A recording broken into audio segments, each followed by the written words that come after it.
हरभऱ्याची डाळ घेतली भिजून, 3 ते 4 तास भिजून घ्यायची. त्यामध्ये लसूण, थोडंसं जिरं, हिरव्या मिरच्या आणि कैरीच्या फोडी करून घेतल्यात. थोडीशी साखर. हे आपल्याला पाणी न टाकता मिक्सरला बारीक वाटून घ्यायचंय. इथं डाळ आणि कैरी आपली वाटून झाली आहे. मी मगाशी मीठ विसरले होते टाकायचं, मीठ टाकून घेते मी चवीनुसार.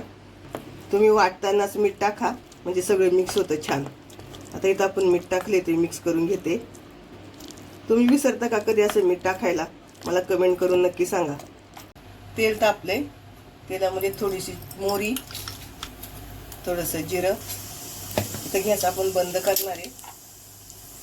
1 मिरची, थोडासा हिंग, कढीपत्त्याची पानं,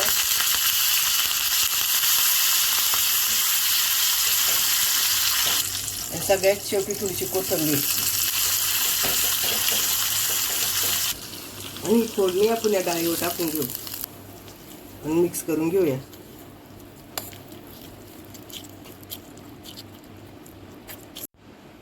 इथं आपली आंबा डाळ तयार झाली, किंवा कैरीची डाळ म्हणा.